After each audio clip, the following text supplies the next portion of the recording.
What's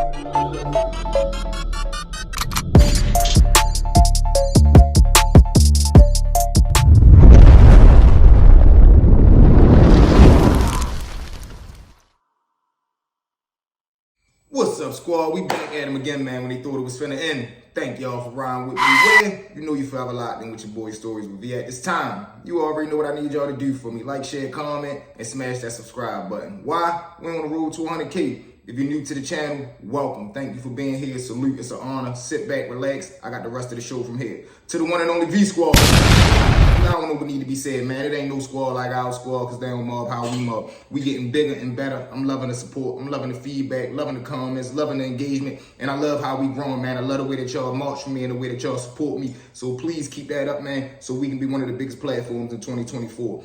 At this time, please check your status. Make sure you subscribe. Make sure you shoot us a like. And make sure you drop that comment. With that being said, let's ride, man. It's Mr. 3-Piece himself. How y'all feeling today? Salute to the squad. We halfway through the week, man. So let me give y'all some fire to get y'all through the rest of the week.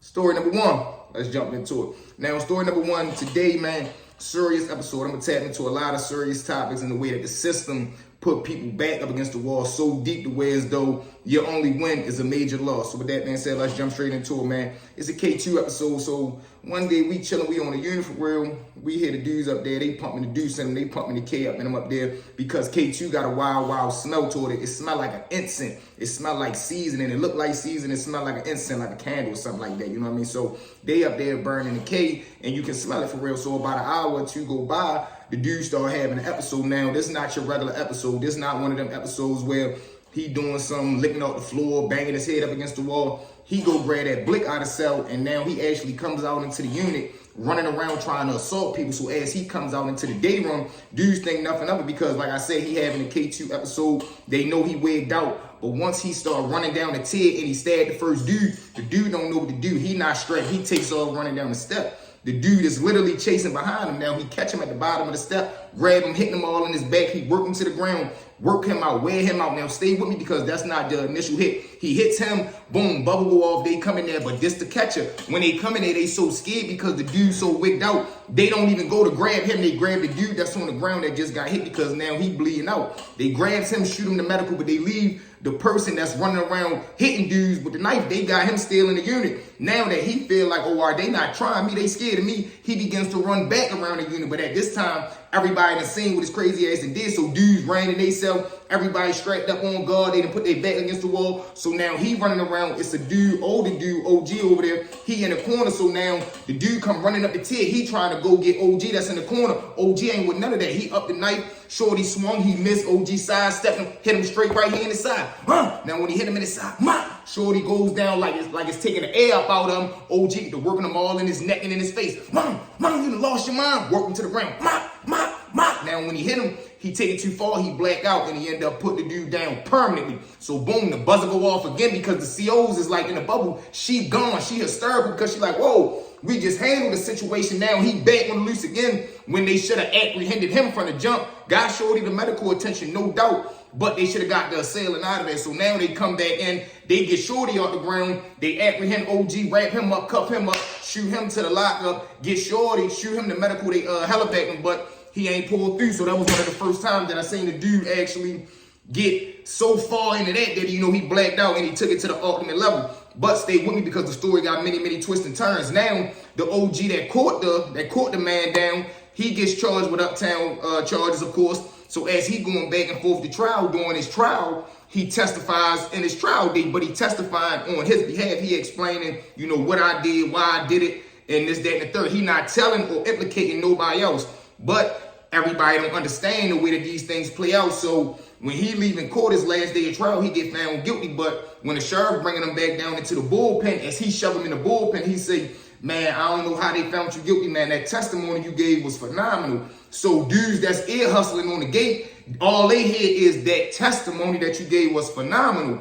Boom, what do they do? Now the word get to spreading around chatty patties. Now the word going around that OG gave a testimony in court, so they don't know who or what or why he testified. But now the word going around, and like I told you, when you a dude that just caught an M1 on the inside. Dudes ain't trying to come to your face and asking you, man, what's up with that, man? I heard you telling, because they don't know how you gonna take that. You can just be like, man, you know what? Stop playing with me. Shove, bang that blick off of him, and it's over. So dudes not saying it directly to him. They talking behind his back. So when word get back to the right ears, they say, man, we got to make a move on him. Luckily, like I told you, he was an OG, so he had a few good men that was back in his hand and was telling him, like, listen, man, word going around, such and such happening. But he telling his homeboys, like, man, what the fuck is you talking about? I ain't never testified on nobody in my life. Yeah, I gave a testimony, but I was speaking in my defense. I was trying to, defend me, because these people trying to charge me with an M1 when this fool attacked me. I ain't start this. I was defending myself. So in court, he giving the testimony, trying to get his charge dropped from M1 to self-defense, or if he cannot beat it, you get what I'm saying? So boom, they not trying to hear that. Dudes not understanding that. All they heard was testify, court, all that equal up to is you read it. Boom. So one day we coming down the walk, we on our way to Chow Hall. Dude jump out the line, come down and try to hit him. What his OG supposed to do? He defends himself again, catch another M1, lead a dude on the walkway on the way to Chow. Why? Because Shorty jumped out there trying to be a dude boy, trying to earn his stripes, trying to make his bones. He jumped out there playing with the wrong person. OG ended up slamming that blick in his dumb ass and left him right there. So now what does that do? He got 2 M1s on the inside, plus whatever charge he came to prison for. He just blew trial for the first one. So any appeal that he was trying to go up for, that just blew that. Why? Because when you go back up to court, they're going to look at it like, man, no, you definitely committed the first one, because look at you, you just committed the second one. Not even, these two wasn't even 4 or 5 months apart. Crazy situation, man, because they put OG back so far up against the wall that he had no way out but to do what he did, because he ain't gonna let nobody hurt him. He gonna have to defend himself. So with that man said, man, free OG, and let's jump into story number 2. Now, story number 2 is one of the worst days that you're gonna have in jail, man. Celebrating birthdays in jail. Dude asked me today, man, what is it like on your birthday when you locked up? So I say, man, it start like this, this one of them times where as though you're going to be in a roller coaster of emotions. Let's say me personally. When I wake up on my birthday locked up, man, one, I'm irritated. I don't want to talk to nobody because I don't want to be here. I'm not trying to be in no lollygaggy, friendly mode. But off the break, you got to be thankful and grateful that God woke you up this morning. No matter where you are, you could be worse. So you got to be thankful and grateful that you're alive.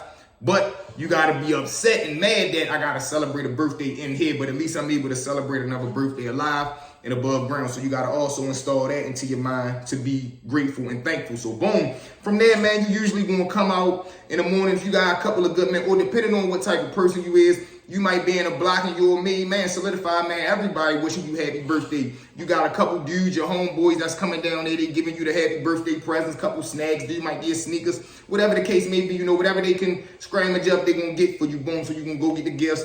Me, I'm going to shoot to the phone call uptown, because you want to get some love from people that genuinely know you, that genuinely love you. You know what I'm saying? The love you getting on the inside, 9 times out of 10, that shit fake, phony, or for a purpose. But you gonna have that 1% of the real solid men that's like, man, we formed a bond and a camaraderie shit from being in the belly of this beast together, to where as though it's unbreakable. And I got some crazy brothers, man, day one, and I love them like they my own brothers, man, and we met inside the belly of the beast. So salute to the good men. So from there, man, you gonna want to jump on the phone, call uptown, get some love. And then you got situations where though some people don't have nobody to call uptown on their birthdays. So when I give you all these scenarios, you got to weigh it in both ways. You got the dude that got family uptown that support him, that he can call. You got the dude that don't. You got the dude that people don't care that it's his birthday because he was a fucked up person outside. So you got a lot of different dynamics.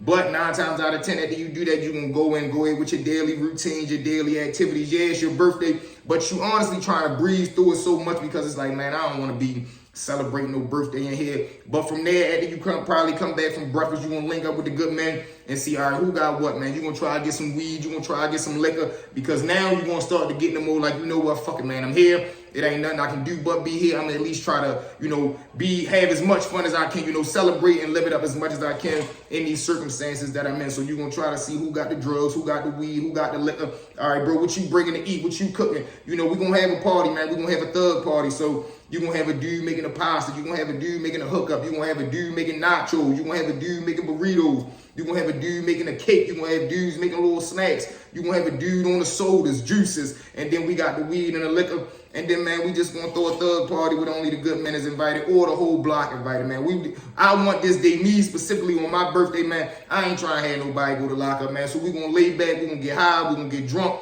And we're going to try to have as much fun as we can have on this day. And then tomorrow, it's back to regular routine. Whatever happens, happens. But those 9 times out of 10, that's how that day going to go, man. Then you're going to get drunk high, end up falling out, go to your cell. And, you know, you're going to wake up tomorrow back to a regular schedule count. And you going to remember, man, I'm in jail. Fuck that shit. All right, yesterday was yesterday, but today I got to get back in survival mode and try to make it to see another day. So 9 times out of 10, that's how our birthday go back there. But it's one of the saddest days in the world because you never want to spend a birthday in prison, man, because that's time that you'll never be able to get back. That's days that you'll never be able to get back. And, man, you miss your family. You want to be home. You want to be doing other things. You calling up town, telling everybody, man, throw me up on the gram, throw me up on this, throw me up on that, man. Say, give me the shout out, say happy birthday to me. You keep trying to jump back on the phone, calling up town every day. You boo loving with your girl if you got a girl. Them thoughts going through your head. What is my girl doing on my birthday? What if she uptown with another dude and he ready to give it to her on my birthday? It get to playing mind games on you, man. It really do. But, you know, that's how the birthday goes. So with that being said, let's jump into story number 3. Now, story number 3, man, is a wild one because this is a CO love affair. Now, when I say a CO love affair, meaning we had a lady CO. Like I told you, we got COs like, okay, he cool. They flirts. They real friendly. And they not the best lookers, but they the best people to take advantage of in our aspect as far as getting things bought in, so forth and so on. Because you got to think, man, we men, we deprived of everything back here. So when we get some female attention, that's the number one thing on our radar. Next to money, that's the number one thing right there. You get what I'm saying? So boom, we got her walking around the tier. She's super friendly. She a big flirt. So she ends up, you know, taking a liking to one of the outstanding members. So him and her doing their thing, they flirting with each other, end up going a little further. They end up talking. After that, he end up getting her to be a guinea. A guinea is she bringing in the pack or whatever need to be bought in. So now that he done flipped her and turned her into she breaking the law, it don't matter if, like I told you, it don't matter if you bring in a knife or now later. Either way, you done broke the law. You done bought in contraband. So on her side, she already gonna be in trouble no matter what if shit go left. But like I told you, my man here outstanding member, so he'll never do no clown shit like that. Boom, so now, you know, they doing they want to, they talking, they flirting, word getting out what's going on between them. Now he ends up taking it a little further past getting the pack board in, and he end up scoring. If you know, he end up taking it all away. So now that he takes it all away, word really going crazy because dudes don't, like I told you, man, it's like when you in prison, yeah, it's a bunch of men, but they got so many female tendency, man, and gossip worse than the gossip counter. You know what I'm saying? They gossip more than a hotline. So boom, word get out there, bro, they knocked her down. But the 2020 catch to it is her husband worked there, not on the same unit. He worked on the other side of the compound. But like I told you, word going around now. So word get back to him, word get in his ear.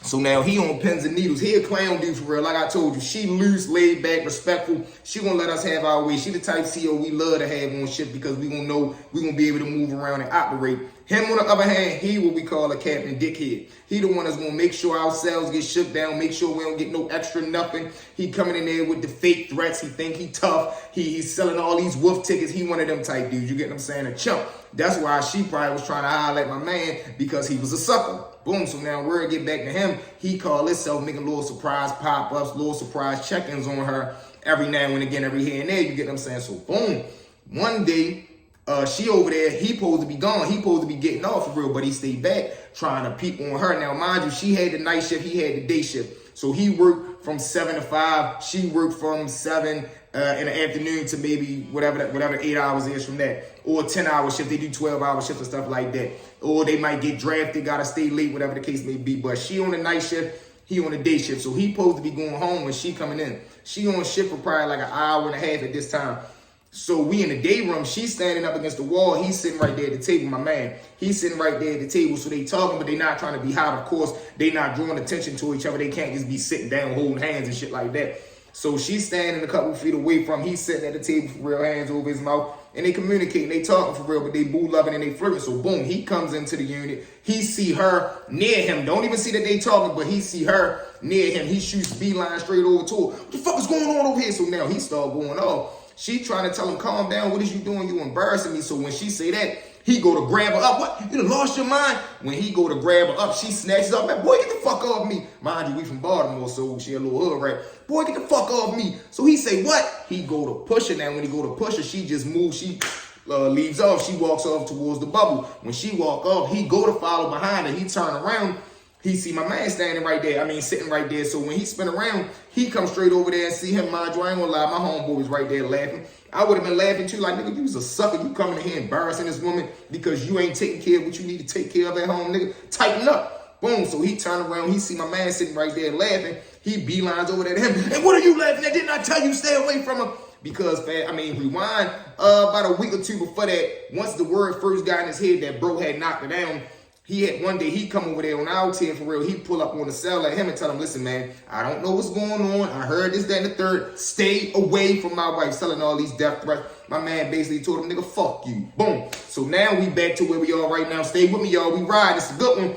Boom. So he right there, man, I told you stay away from her. So my man stand up like, man, you better watch who the fuck you talking to. Putting your finger in my face, because now the CO talking to him like this for real. So when he say, man, putting your fucking finger in my face, you better watch who the fuck you talking to. The CO dude just black out. So now he like, man, turn around, cuff up. So my man like, what? I ain't ready to cuff up. You crazy? So he go to try to grab him and put his arm behind his back, to cuff up. My man snatch away from him, like, get the fuck off me. When he do that, the CO go to like grab him. My man sidestep, hit him with a two-piece. That's all it took. Mop, mop. When he hit him with the two-piece, you heard him hit the floor. When he hit the floor, my man just get stomping his head in. Did you lost your mind? He stomps him out, leave him right there. Now, when the buzzer go off, she already done walked into the bubble. She ready to walk onto the other side. She getting her thoughts together. She hear the alarm go off. She turns around, see big homie stomping out her chump ass boyfriend, the CO dude. Now she panicked. She run back in. The CERT team coming in behind her, the Turtles. They come in, they grab my man lay it down for real, throw his hands out, they cuff him up. There wasn't no weapon involved. He got assault on the officer, but not assault with a weapon. So them charges is completely different. He deserved it. They picked him up, of course, all trying to pamper him like he a little baby. Are you good, Officer Williams? Get up, man. We got you. They wiping his face and all that chump shit. They shoot him to go get the medical needs that he need to get taken care of. Send my man in lockup. Of course, he ended up getting transferred, sent to a higher level because one, he can't be on that compound with that CO still on the compound, and they not going to fire the CO because they team CO, so they going to transfer my man, and because your point level going to jump because you just assaulted the officer. They know you willing to show that level of violence, that you willing to take it to a law enforcement officer. It ain't nobody that you not willing to hurt. This is the thought that they have. So, that's just how I go, man. My man was out of there. I ain't never get to see my man again. The CEO, once he got knocked out, he had a broken nose. He came back, had a little splint on his nose, so we all up his ass. He was always getting teased and crying, man, you a sucker. You went out bad over that freak. She a freak. Excuse my language, ladies. You know I love y'all. But that's what we saying to him, man. She a freak. You all in here losing, man. You was ready to lose your job out her, boy. You was a chump. You was a sucker. So now he the compound clown. You get what I'm saying? But these are the situations, man. And this is how I go. But thank y'all for riding with me. Where you forever locked in with your boy Stories with V. At this time again, check the status for me. Make sure you like, share, comment, and smash that subscribe button, y'all. We're on the road to 100K. To the one and only V Squad salute, man. I hope and pray we continue to get bigger. Gotta make sure y'all pushing this movement for me. Make sure y'all tell a friend. Shoot over here, because right here where y'all need to be, man. I hope and pray y'all loving the little new intro part. I hope and pray y'all loving the sound effects. I got a lot of more effects coming, man. So we going to continue to bomb and kill this algorithm all 2024. I just need y'all to keep supporting me, man. You can also support the channel through Cash App. It's listed right here. If you got a brand or any clothing line that you want to promote, jump in the comments right now. Shoot it to me, man, so we can get y'all up here. Or hit me on one of my platforms. There's also the link is in my bio. If you would like to tell your story, you've done any time, or you know somebody that would like to tell your story, or you just would like to have your story told through me, jump in the comments. I would love to have you on. Hit me in one of my DMs on one of my platforms, man. From V to y'all, I love y'all. Let's go, V Squad.